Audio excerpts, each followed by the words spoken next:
E aí, gente, a gente tá aqui pra falar dos 25 vídeos do canal. Uhul! Daqui enfim, né?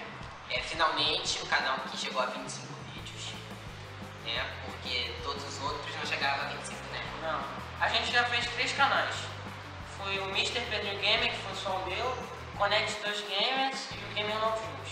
O que teve mais vídeos sem ser esse era o Connect 2 Gamers, eram 18 vídeos. Foi o recorde, agora é 25. A gente está aqui para avisar sobre o novo quadro que a gente está tentando fazer, que é o Você Decide. É igual sanidade mental, só que você que escolhe, você bota nos comentários e escolhe qual desafio você quer.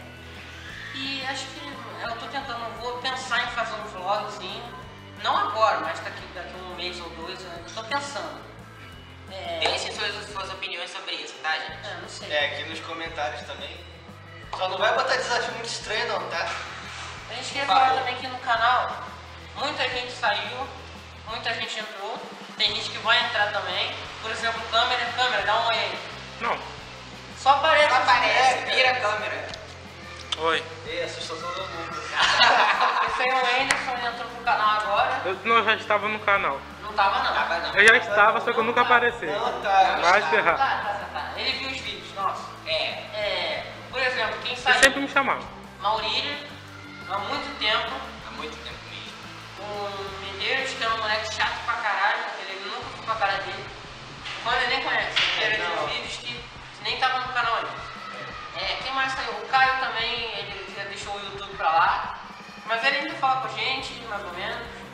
Quem entrou depois foi o Wander, foi o Bochecha, não, o Bochecha já tava. Não, o Bochecha tava. O Vinícius. Foi o Vinícius, mas o Vinícius aí vem vídeo sim, vídeo não. O PV. O PV, que é o gordão.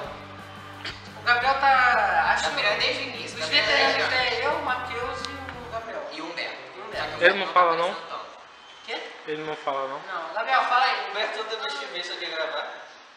Ele não é de conversar muito. O Gabriel é uma pessoa silenciosa. Bom, pessoal, a gente tem muitos projetos. A gente conseguiu 250 inscritos. É isso aí, tá bom? Obrigado, gente. Valeu. Vamos ver se com 50 a gente chega a 500 pelo menos, pra ficar legal. No Quantos mínimo, inscritos tu tem? 250. Tá bom, acho que é 250 ou 252. Tá Bom, bom, valeu, gente. espero Obrigado. que vocês tenham gostado do É isso aí. vídeo. Valeu, falou.